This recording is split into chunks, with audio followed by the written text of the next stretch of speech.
In past years, I've addressed the most pressing dietary issues of our time, like what's the healthiest variety of apple? Or what's the most nutritious nut? Or dried fruit? Or what's the best bean? What's the best berry? What's the best bowel movement? Right? We had fun. People got to vote. You know, some folk came away all huffy, you know, especially the New Yorkers back there. But this year I thought I'd lighten it up and answer, what's the best way to prevent death? Every year the CDC updates the latest leading causes of death in the United States. So let's start at the top and go down the list, see what's new in each category. Heart disease, number one, the 35-year follow-up of the Harvard Nurses' Health Study just published. Now, the most definitive long-term study on older women's health we have.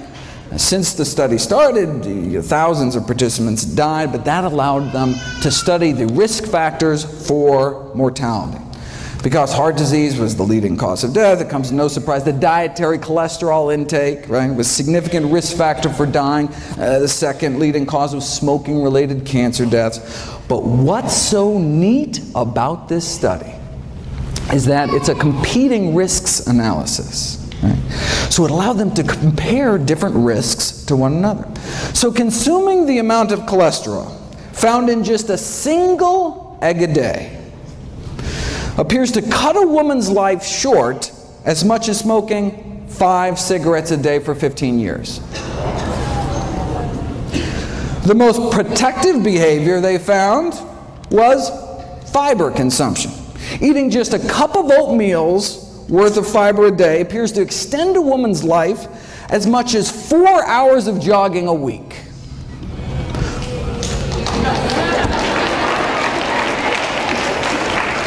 Though you can do both.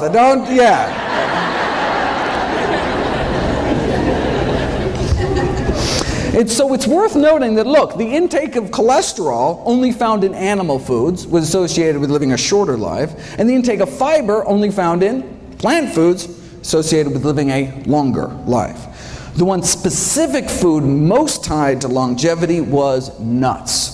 You also appear to get 4 hours of weekly jogging benefit eating just 2 handfuls of nuts a week. All right. Yeah, heart disease, number one cause of death, but what if your cholesterol is normal? Right? Hear that all the time from patients, right? Have to break it to them. Look, having a normal cholesterol in a society where it's normal to drop dead of a heart attack, not necessarily a good thing. And remember, it's our number one killer, right? In a huge study last year, most heart attack patients fell within the recommended targets for cholesterol, demonstrating that the current diet guidelines just are not low enough to cut heart attack risk. Close to half of heart attack victims had cholesterol levels classified in the guidelines as optimal, though I'm not sure their grieving spouses and orphan children will take much comfort in that fact. What is considered optimal is still way too high. Yeah, having a below average cholesterol, reduces your risk, but as the editor-in-chief of the American Journal of Cardiology wrote more than a decade ago, it's time to shift, right, from just decreasing risk to actually preventing and arresting atherosclerosis. We don't want low risk, we want no risk. How do you do it? Well, for the buildup of plaque in our arteries to cease, it appears that we have to get our total cholesterol down to be about 150, right? In other words, the cholesterol must be lowered to that of your average pure vegetarian. Now, but because relatively few people are willing to abide by the vegetarian lifestyle, drugs are required, to get down to similar levels, right? So it's our choice. Now notice though, even though the average vegan has a cholesterol of 150, it doesn't mean that all vegans have 150. That's why I do free cholesterol screenings here at Summerfest. Stop by my table, a little drop of blood, just take a couple minutes. I'd be happy to do that for you. All right, so it's our choice, diet or drugs. why not just choose the drugs, right? Well, no, that's a good question. Well, as the good doctor noted last night, the FDA just announced newly mandated safety labeling by law to cholesterol-lowering statin drugs, right? So this is Lipitor, Mevacor, Crestor, Zocor, Vytorin, that kind of thing. The FDA issued new side effect warning labels this year regarding the increased risks, brain-related risks, associated memory loss and confusion, an increase in blood sugar levels, as well as new onset diabetes. One prominent cardiologist described this kind of Faustian bargain: yes, fewer heart attacks, but more diabetes, right? With all the memory loss and confusion caused by these drugs, folks may have forgot there's actually a way to reduce the risk of heart attacks and diabetes at the same time. Call it the plant-based diet. All right, now cholesterol is just half of the heart disease story. The other half is inflammation. Right? We've known for 15 years that a single meal high in animal fat, sausage and egg McMuffin was used in the original study, can paralyze our arteries, right? Cutting their ability to relax normally in half within hours of eating animal products. The whole lining of our vascular tree gets inflamed and stiffened, right? And just as that inflammation, so here's hours, right? 1, 2, 3, 4, 5, 6. Just as that inflammation, right? Just as that crippling of our arteries starts to finally calm down after 5 or 6 hours, lunchtime, right? And then we may whack our arteries with another load of meat, eggs, or dairy, right? And so most people are in this chronic state of low-grade inflammation, increasing risk for these inflammation-related diseases like heart disease, cancer, diabetes, one meal at a time. Does the same thing to our lungs. Right? Again, within hours, inflammation in our airways. A single meal causing internal damage, not just years down the road, but literally right then and there, that day, within hours of it going into your mouth. And just this year, we finally figured out, we finally solved the mystery as to why. And it doesn't appear to be the animal fat itself. And it's apparently not the animal protein, which is what's implicated in the inflammation from arthritis. Right? So if it's not the animal fat, it's not the animal protein, what is it? The whole thing is a crazy, cool detective story that I'll be putting in a series of videos next week, actually, July 4th, July 5th, July 6th. But I'll just cut to the chase, spoiler alert.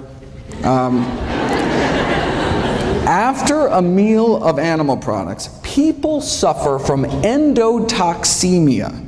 Their bloodstream becomes awash with bacterial toxins, known as endotoxins, that are present in the animal products. So, I mean, no wonder our body goes crazy. These dead meat bacteria toxins aren't destroyed by stomach acid, aren't destroyed by pancreatic enzymes, right? Aren't destroyed by cooking. They tried boiling meat for hours, still didn't work. So these bacterial toxins were found to be highly resistant to cooking and our body's best attempts at acid and enzyme digestion. Now, the animal fat actually does play a profound role in this whole process by ferrying the bacterial toxins present in the meat through the gut into our system. So the reason animal products trigger immediate inflammation appears to be because they're so loaded with bacteria that can trigger inflammation dead or alive, even if they're fully cooked. Right? And then saturated animal fat then boosts the absorption of these toxins into our bloodstream. So now that we know what's going on, what do we have to do? Well, from a 2012 follow-up, well, the most obvious solution to this metabolic endotoxemia, okay, well, we can reduce saturated fat intake, which in this country is mostly cheese and chicken, but the Western diet is not conducive to this mode of action, and it is difficult for patients to comply with this request. Right? So what? Let's not even tell them, right? I mean, this patronizing attitude in the medical profession of, oh, patients won't change their diet or stop smoking. I mean, even if it's going to kill them, you know, so why bother, right? That attitude may be one of the real leading causes of death. But let's get back.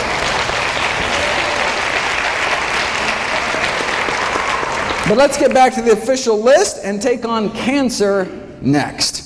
What's the latest? Well, we know from the largest forward-looking study on diet and cancer ever performed by humanity, the incidence of all cancers combined lower among vegetarians than meat eaters, especially some of the fastest growing tumors like lymphomas and leukemias. And for that, the worst meat was actually poultry, chicken. Up to triple the rates for every 50 grams of poultry consumption. A quarter of a chicken breast, triple your risk. Normally, this whole presentation being the kind of quiz show format, but there was a scheduling mix-up. I was supposed to be the last speaker at night, and so I could go long and not interfere with the schedule, but anyway, won't happen again, and so next year back to the quiz show format, and apologize, I had to cut this short. Okay, but the link between meat and cancer is such that even the Journal of Meat Science last year asked, should we become vegetarians? Or they said, can we make meat safer? There's a bunch of additives, for example, that can suppress the toxic effects of the blood-based iron, the heme iron found in meat. Now, the additives are still under study, but could provide an acceptable way to prevent colon cancer, right? Because avoiding meat, obviously, completely out of the question. I mean, that's... They fear that if the National Cancer Institute recommendations to reduce meat consumption were adhered to, sure, cancer incidence may be reduced, but farmers in the meat industry would suffer important economic problems. Now, for those of us more concerned about the suffering caused by the meat industry rather than the suffering of the meat industry, what happens if you put cancer on a vegan diet? Well, the Pritikin Research Foundation just completed this elegant series of experiments, which I want to spend a bit of time on. Simple experiments. They put people on different diets, draw their blood, and then drip their blood on cancer cells growing in a petri dish, and just stood back to see whose blood was better at suppressing cancer growth. They are the ones that published that study showing that the blood of those on a vegan diet was dramatically less hospitable to cancer. Now, even the blood of those on a standard American diet fights cancer. I mean, if it didn't, everybody'd be dead, right? It's just that the blood of those eating vegan fights about 8 times better.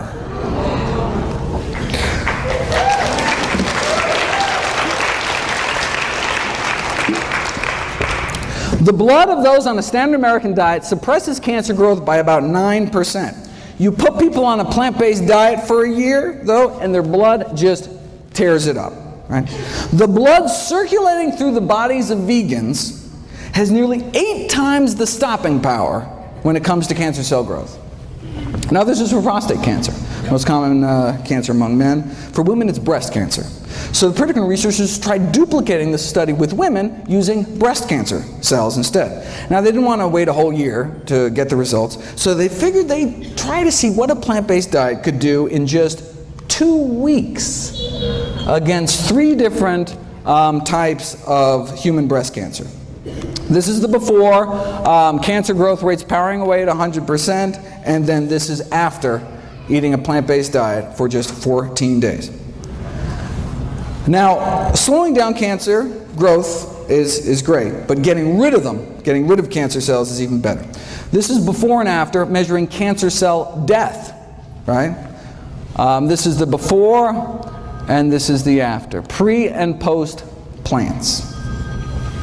The same blood now coursing through these women's bodies gained the power to significantly slow down and stop breast cancer growth thanks to just 2 weeks of eating a plant-based diet. What kind of blood do we want in our body? What kind of immune system, right? Do we want blood that's just kind of roll over when new cancer cells pop up, right? Or do we want blood circulating to every nook and cranny within our bodies with the power to slow down and stop them. Now, this strengthening of cancer defenses was after 14 days of a plant-based diet and exercise. They were out walking 30 to 60 minutes a day.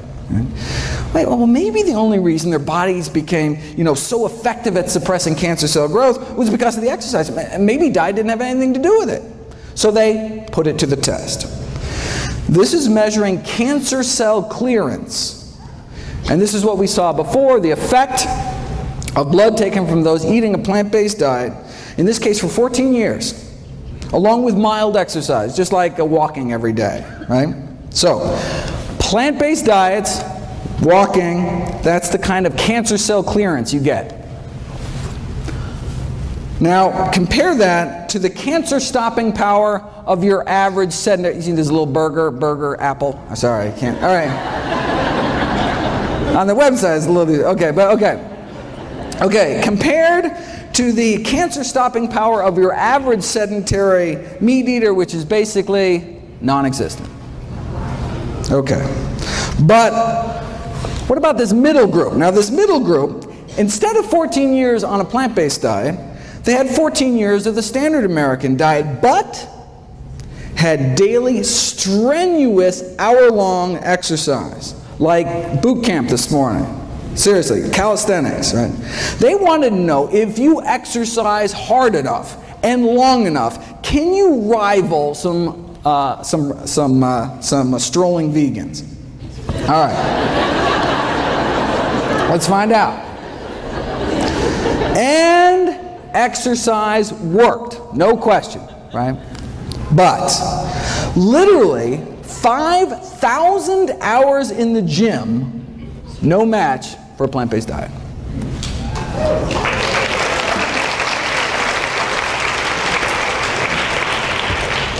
Here's an actual photomicrograph of cancer cells stained so that they release light when they die. Right? As you can see in the control group, there are a few cancer cells dying. Right? Even if you're a couch potato eating fried potatoes, your body's not totally defenseless. But here's the hardcore strenuous exercise group, right? Cancer cells dying left and right, but nothing appears to kick cancer butt more than a plant-based diet. Why, though? Some people don't care, but I'm always curious. All right, how does a simple dietary change, right, make one's bloodstream so inhospitable to cancer after just a few days? We didn't know until last year, when they sought to determine the underlying mechanisms for these anti-cancer effects. All right. And it is a wild story. I have a whole series of videos coming out about it. The story involves little people and big big dogs and little dogs. It involves marshmallows, tinker toys, cannibalism, and vegan bodybuilders. From beefsteak to beefcake. I wish I had time, believe me. But the videos will be up soon. Bottom line, the answer to the Pritikin puzzle is IGF-1, insulin-like growth factor 1. Is the cancer-promoting growth hormone involved in every stage of cancer growth, spread, metastases, cancer invasion. But you put people on a plant-based diet and their IGF-1 levels, plant-based diet, go down. And if they continue to be on a plant-based diet, this is just after a few weeks, if you're on a plant-based diet long-term, levels drop even further. And their IGF-1 binding proteins go up. That's one of the ways our body suppresses cancer growth. Protect itself from cancer.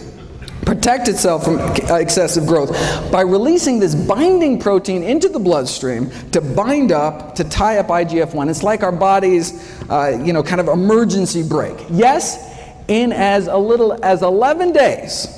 Right? A plant-based diet can reprogram your body to bring down IGF-1 production. Right? But what about all the IGF-1 that's circulating from the bacon and eggs you ate last week? Right? So the liver releases the snatch squad of binding proteins to tie up, to take all this IGF-1 out of circulation. And as you can see, it just gets better with time the longer we eat healthy. Here's the experiment that nailed IGF-1 as the villain. All right, same as last time. Go on a plant-based diet, and cancer cell growth rates drop dramatically, right? And cancer cell death shoots up. Already saw that. But then, here's the kicker. Right?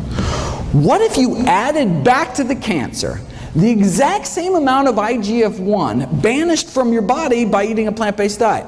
Eating plant-based diet goes back. Let's take that same IGF-1, add it back to the cancer, and see what happens, and it erases the diet and exercise effect.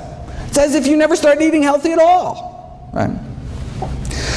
So that's how we know that lowering animal product consumption leads to lower IGF-1, which leads to lower cancer growth. But how low does our animal product consumption have to go? And how plant-based do our diets have to get? Well, let's look at the IGF-1 levels of meat eaters compared to vegetarians compared to vegans. Right? Does a plant-based diet, is it better at lowering circulating levels of IGF-1 compared to a meat-eating diet or a lacto-ovo diet? And this is what they found. Right? Only the vegans, so meat eaters, vegetarians, vegans, only the vegans had significantly lower levels, and the same relationship was found with IGF-1 binding protein levels, right? That's what we want higher. Again, we got nothing here. One really had to go to that final step, vegans, to significantly bind up all that excess IGF-1 in their bloodstreams. Right? This was a study done on women. What about vegan men? They found the same thing. So even though vegan men tend to have significantly higher levels of testosterone than both vegetarians or meat eaters, which actually can promote the growth of prostate cancer. But the reason a vegan diet can actually reverse the progression of cancer, which I've shown you in previous years, the Dean Ornish work, may be because of how low their IGF-1 levels are. So high testosterone, but still low cancer in the vegans. The bottom line is that male or female, right? Just eating a vegetarian diet did not seem to cut it, right? Didn't do your body many favors. Right? Looks like to get that significant drop in that cancer-promoting growth hormone levels, one really has to move towards eliminating animal products altogether.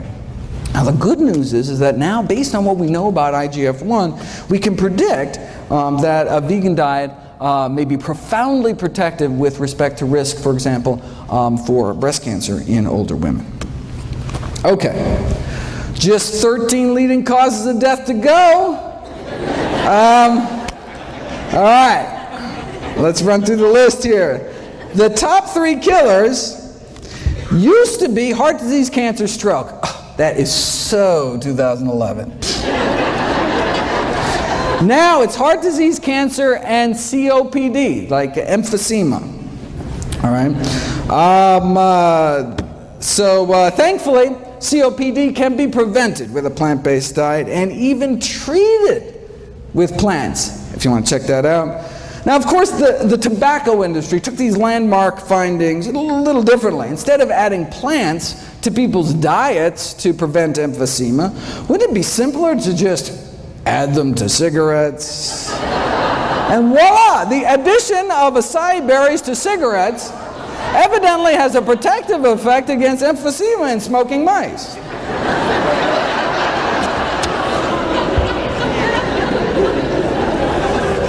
Next, they're going to start putting berries in meat, right? I couldn't make this up, people. Look at this. Adding fruit extracts to burgers, right? Now, this was not without its glitches. The blackberries literally dyed the burgers with this kind of distinct purplish color, though infusing lamb carcasses with kiwi fruit juice before rigor mortis set in does evidently lead to greater tenderness in the meat. And it is possible to improve the nutritional profile of frankfurters by adding ground up grape seeds, though there were complaints that the grape seed particles, right, were visible in the final product. And look, if there's one thing we know about hot dog eaters, it's that they're picky about what goes in their food. Right?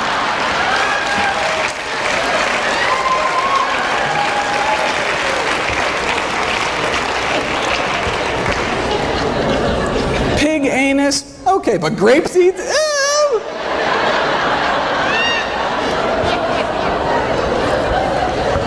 Preventing strokes. Number 4. Preventing strokes is all about eating potassium-rich foods. Potassium from the words potash. You take any plant, put it in a pot, reduce it to ash, and what you're left with is potassium. True story. But can anyone name me a plant food particularly high in potassium? Why is that like the one thing everyone knows about nutrition? Seriously. Like, did Chiquita have like this great PR firm or something? I bet you could walk into the Heart Attack Grill where they're eating food like this, right? Ask anyone, and they'd be like, I don't know, Dave, but I do know bananas got potassium, right? Right? All right. In reality, bananas don't even make the top 50 sources. Coming in at number 86, right behind fast food vanilla milkshakes. And then bananas. All right. In the top 5 sources are tomato and orange concentrates, and in terms of the whole food sources, it is greens, beans, and dates. In fact, if you look at the next leading cause of death, right, bananas could be downright dangerous.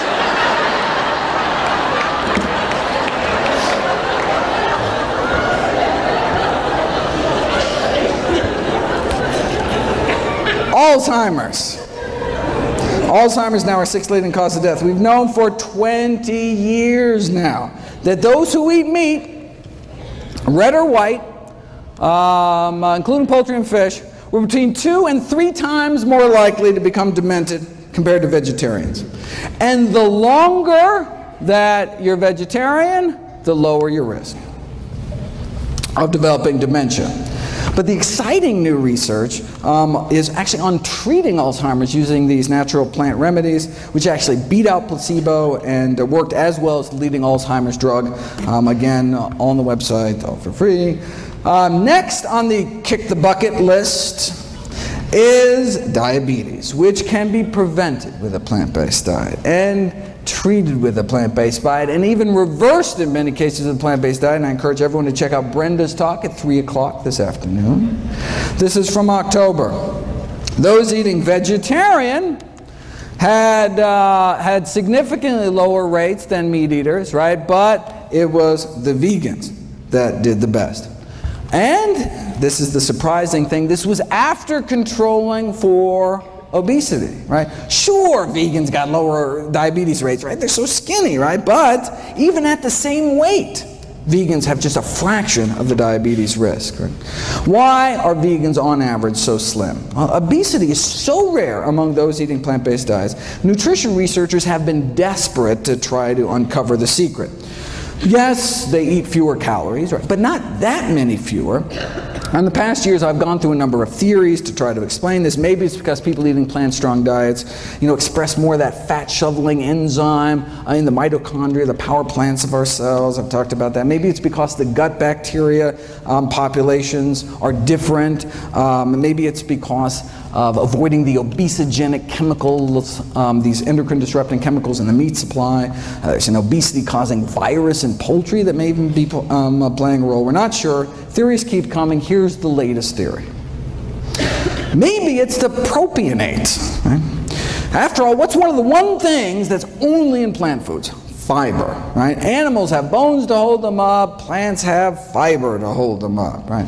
Now we say, I thought fiber was defined as our inability to digest it, right?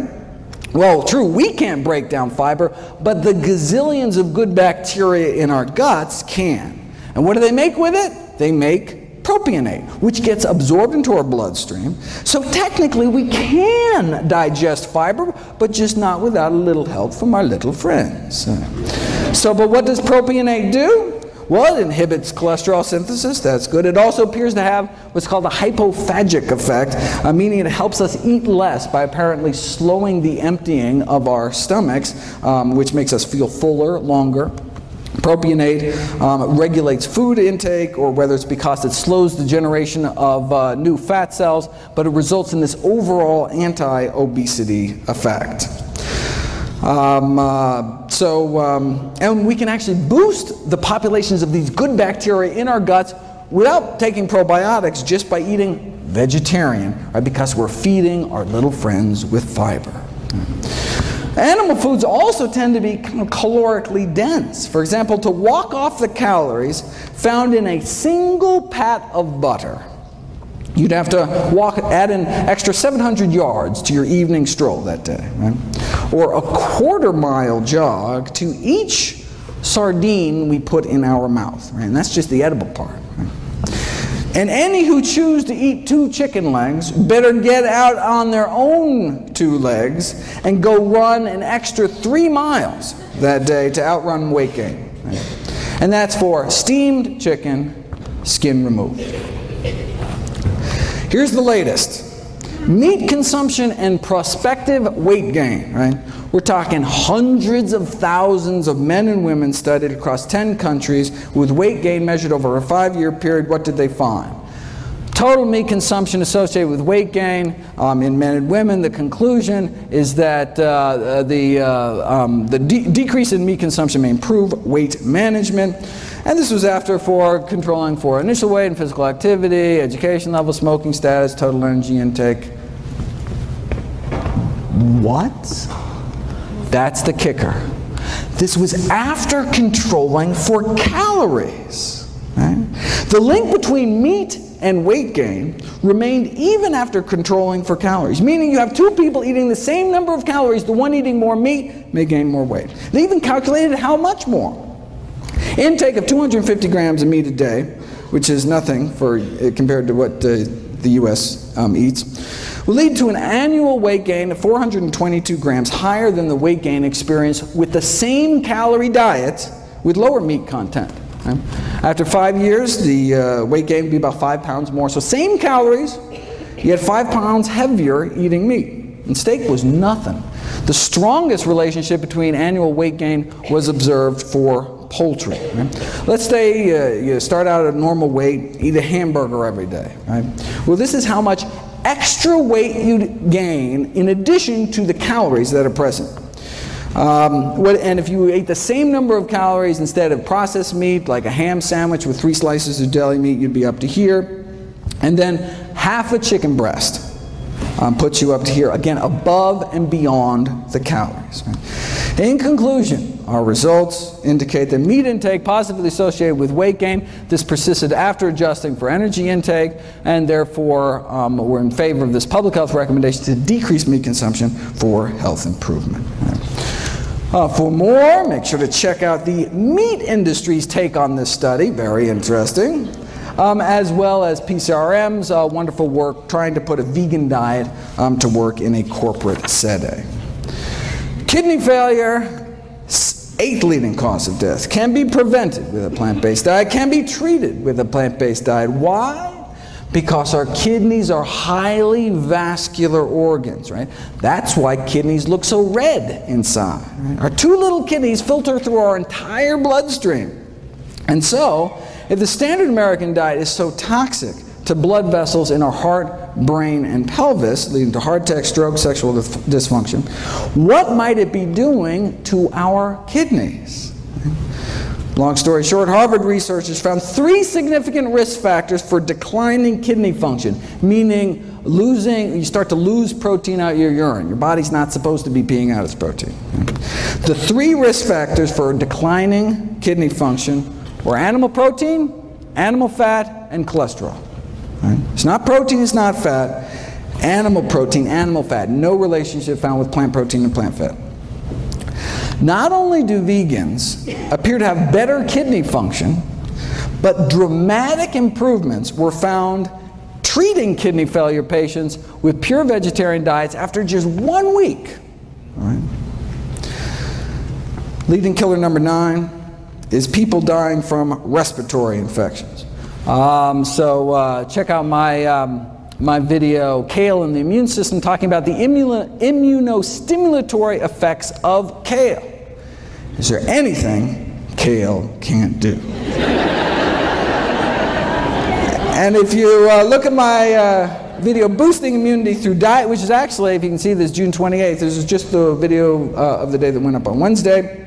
You can see that eating just a few extra fruits and vegetables can significantly improve one's immune response to pneumococcal pneumonia. Suicide is number 10. Now, last year at Summerfest, I talked about improving mood through diet. We know vegetarian diets have been associated with healthier mood states, but you don't know if it's cause and effect until you put it to the test. And that's what was done this year. You take regular meat eaters and you remove meat, fish, poultry, and eggs in this study from their diets. And you can see a significant improvement in mood scores after just 2 weeks. I mean, it can take drugs like Prozac, months to take effect.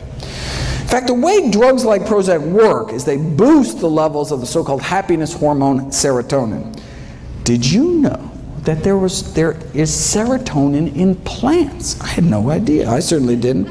But there's serotonin and dopamine and all sorts of human neurotransmitters in plants. So much so, there's been a call to start treating depression with high-content sources of serotonin. Like plantains, pineapples, bananas, kiwis, plums, and tomatoes. Right? And what's the side effects? You get a little seed stuck in your teeth or something? Right?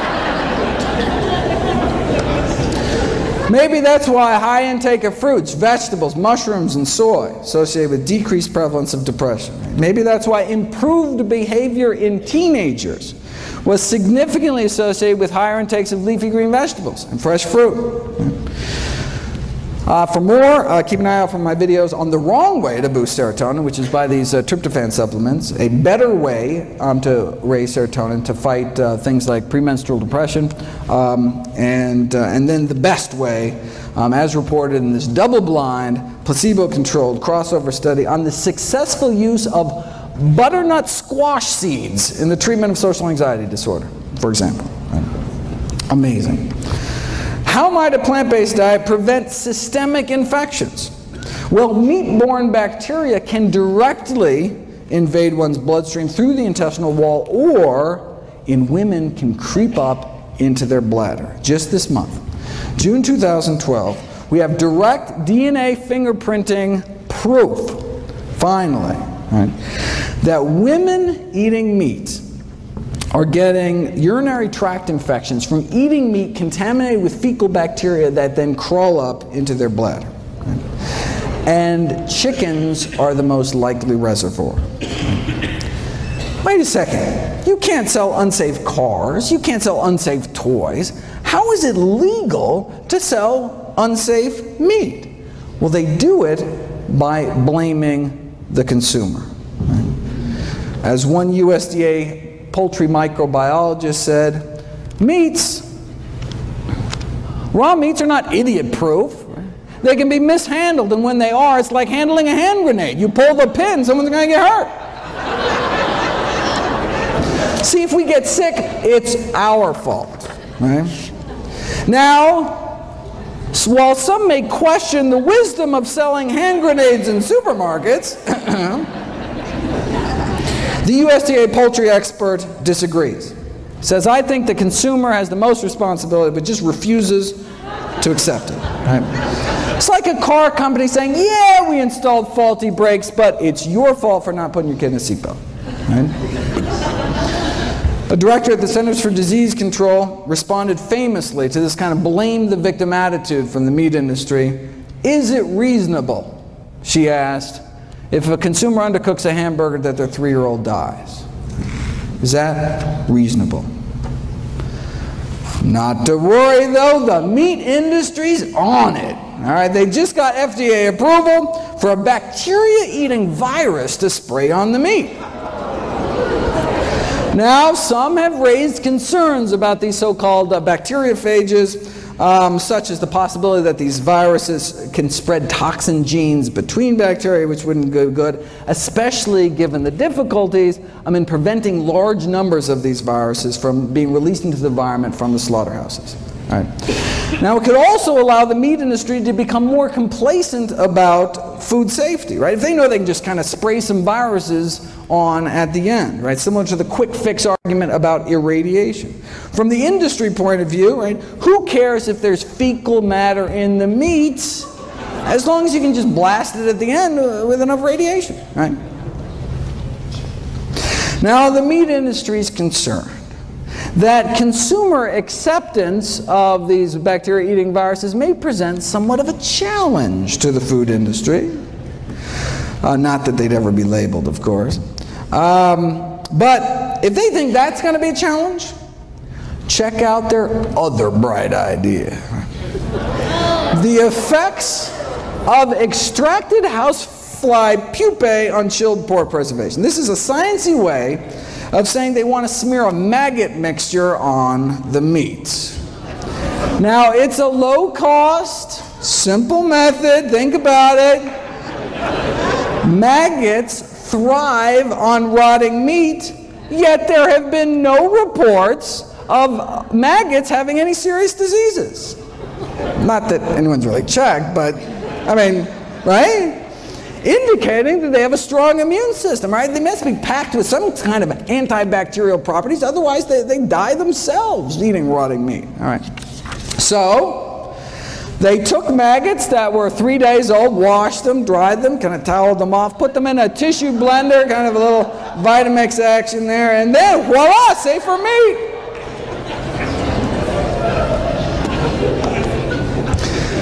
We did kidney failure. What about liver failure?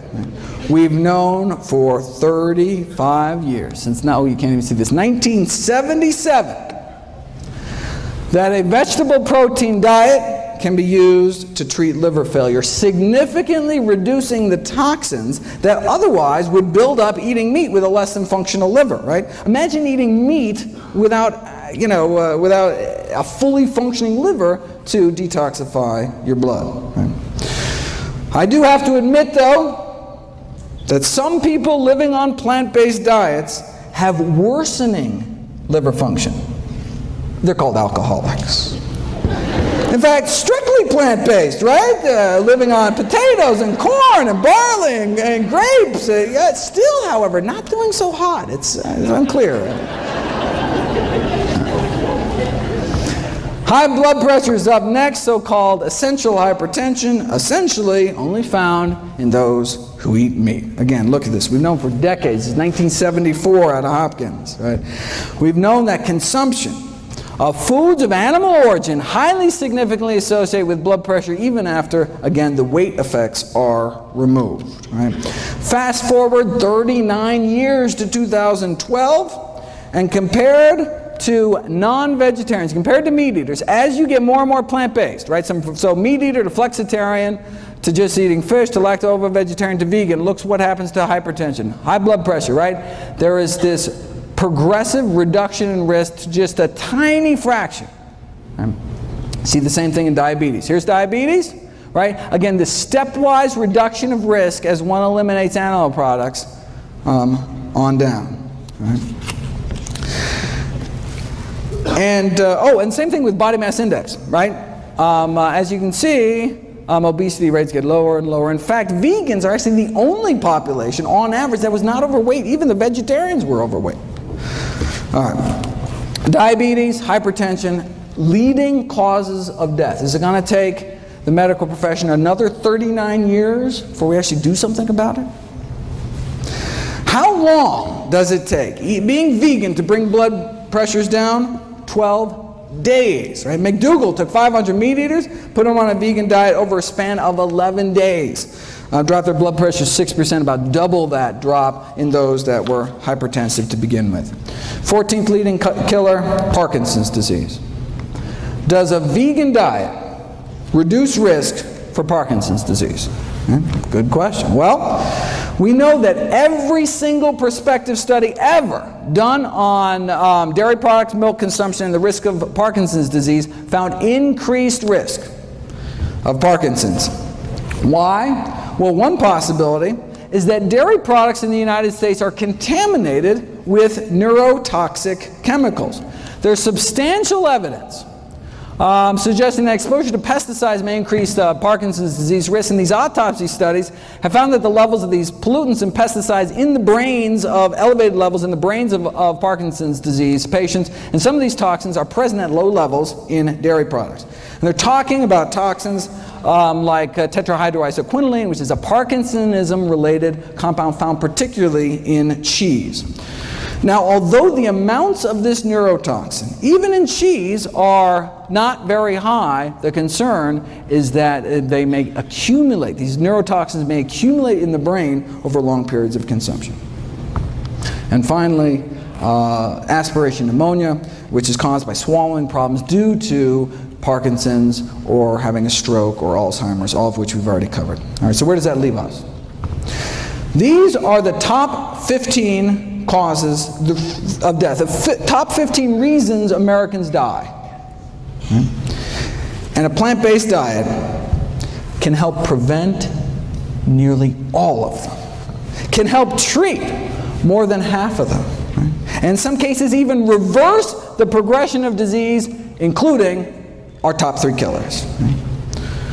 Now, there are drugs that can help too, right? You can take one drug to treat cholesterol every day for the rest of your life, another drug for blood sugars, a few more pills for your blood pressure. Right? The same diet, though, does it all, right? It's not like, you know, one diet for this and then a different diet for this, right? One diet to rule them all. And what about drug side effects? Right? I'm not talking about a little rash or something. Prescription drugs kill more than 100,000 Americans every year. And I'm not talking about medication errors, not abuse, not overdose. We're talking, this is just deaths from side effects, so-called ADRs, adverse drug reactions to prescription drugs. Wait a second, 100,000 deaths a year? That means, let's go down the list. Whoa, that means that the 6th leading cause of death in the United States is doctors. The 6th leading cause of death is me. Thankfully, I can be prevented with a plant-based diet.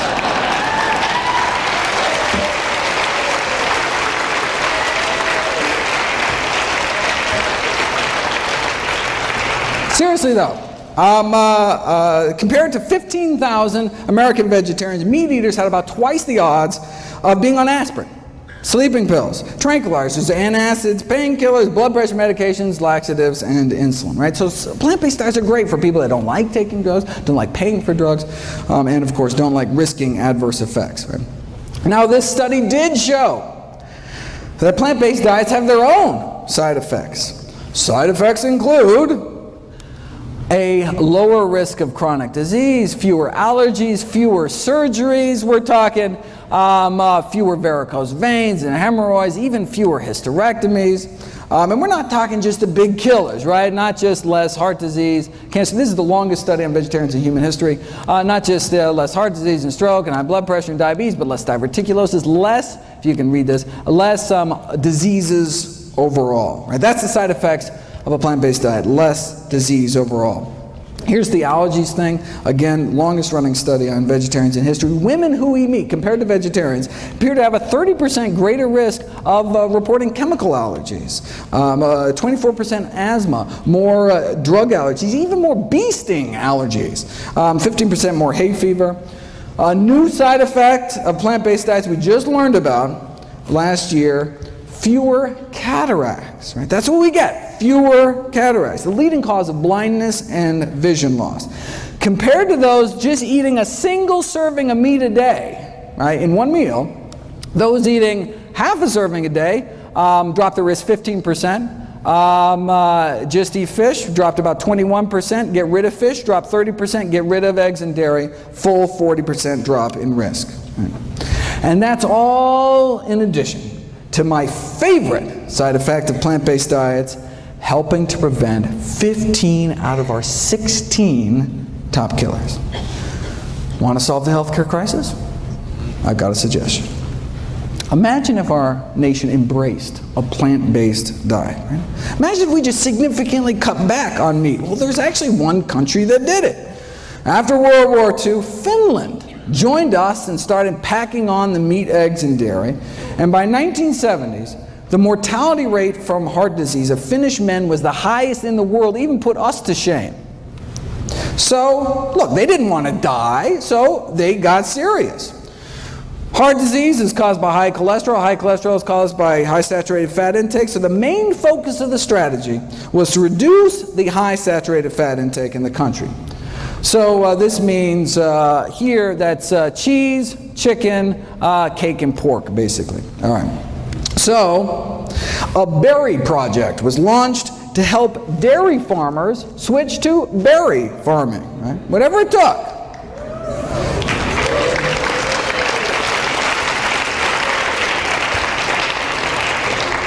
And indeed, many farmers did switch from dairies to berries. They pitted villages against each other in these friendly cholesterol-lowering competitions to see who could do the best. All right, so how'd they do? All right. Look, on a population scale, even if mortality rates drop, 5%, I mean, that could save thousands of lives, right?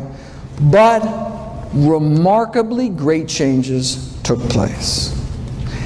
An 80% drop in cardiac mortality across the entire country. 80% drop in heart disease deaths. With such greatly reduced rates of cardiovascular and cancer mortality, the all-cause mortality was basically almost cut in half, leading to 7 more years, men are living 7 more years, 6 more years for women. Right? And look, this is just cutting down on animal products. Now vying for the world record for heart disease deaths, of course, the United States of America. So why doesn't our government make these same recommendations? Well, I've got this whole series of videos on the conflicts of interest within the U.S. Dietary Guidelines Committees. They're the ones that make the recommendations, right? And indeed, whether they're funded by candy bar corporations or the Sugar Association, right? Or a member of McDonald's Council on Healthy Lifestyles, right? Serving on Coca-Cola's Beverage Institute for Health and Wellness. And notice, we only know about this thanks to a PCRM lawsuit against the USDA. Very impressive. Very good.